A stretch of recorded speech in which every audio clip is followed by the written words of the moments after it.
তাহলে আপনি আমার কথা ধরতে পারবেন। নিশাউন মহিলা কাছে এতন কাপড় পরে থাকে আর এতন উলঙ্গ। নেন, কাপড় পরে উলঙ্গ হয় এ কথা আমি বলিনি, এ কথা মোহাম্মদ সাল্লাল্লাহু আলাইহি ওয়াসাল্লাম বলছে। এটা তো আমার মুখের ভাষা নয়, এটা মোহাম্মদ সাল্লাল্লাহু আলাইহি ওয়াসাল্লামের মুখের ভাষা। ব্লাউজটা এ পর্যন্ত আছে সবই ফাঁকা, ব্লাউজটা নাভি পর্যন্ত আছে, নিচে সবই ফাঁকা, শাড়ি হাঁটু পর্যন্ত আছে সবই ফাঁকা। তারপরে স্কুল কলেজে যারা পড়ছে তাদের তো আল্লাহর হস্তে মাথায় কাপড় দেওয়া লাগে না, সেটা আপনার চোখের সামনে। আপনি নাকি বাপ, আপনার মতো বাপ বেঁচে থাকার চেয়ে মরে যাওয়া ভালো। কতদিন আপনাকে আমি বললাম, আর কতদিন আপনাকে আমি শোনালাম আয়েশা রাদিয়াল্লাহু তাআলা আনহার ঘটনা।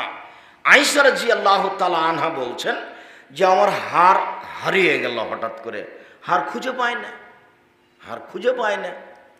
তো জনগণ আমার আব্বার কাছে আসলো, এসে বলল যে আয়েশা জনগণকে আটকে দিয়েছে, এখানে পানি নাই, অজু করতে পারি না, যেতে পারি না, হার খুঁজে পায় না। তখন আবু বকর সিদ্দিক, আয়েশা বলছেন আবু বকর সিদ্দিক রাদিয়াল্লাহু তাআলা আসলেন, আমার কোমরের উপরে এত জোরে কিল মারলেন যে আমার স্বামী আমার উরু রানের উপরে মাথা দিয়ে ঘুমিয়েছিলেন। যদি মাথা দিয়ে না ঘুমাতেন তাহলে আমি মায়ের কারণে দূরে সরে যেতাম, এত জোরে তিনি মারলেন। সবচেয়ে বড় মানুষে মারলেন, ইনি হলেন আবু বকর সিদ্দিক রাদিয়াল্লাহু তাআলা। নবী রাসূল বাদ দিয়ে পৃথিবীতে সবচেয়ে বড় দামি মানুষ যাকে মারলেন তিনি হচ্ছেন আয়েশা রাদিয়াল্লাহু তাআলা আনহা, পৃথিবীতে সবচেয়ে দামি মহিলা।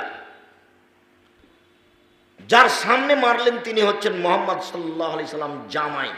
শুধু সামনে নয়, জামাই ওই সময়ে বেটির উরু রানের উপরে মাথা দিয়ে ঘুমিয়েছিলেন, এই সময় মেরে দিয়েছে। আপনি আর আমি তো মনে করবো একটা লজ্জাবোধের ব্যাপার, কেমনে যায়, যাওয়াই আমার আর আপনার সাহস হবে না।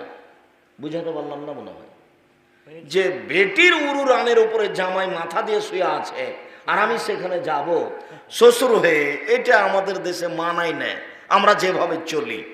তা আয়েশা রাদিয়াল্লাহু তাআলা মেরে দিলেন, দিন দুপুরে মারলেন, খোলা মাঠে মারলেন, 1400 প্রায় 1400 সাহাবীর সামনে মারলেন, পৃথিবীর সবচেয়ে বড় মানুষে মারলেন, পৃথিবীর সবচেয়ে বড় মহিলাকে মারলেন, পৃথিবীর সবচেয়ে বড় মানুষের সামনে মারলেন, পূর্ণ যুবতী বেটিকে মারলেন, বিবাহদারী বেটিকে মারলেন, জামাইয়ের সামনে মারলেন, এই অবস্থায় মারলেন।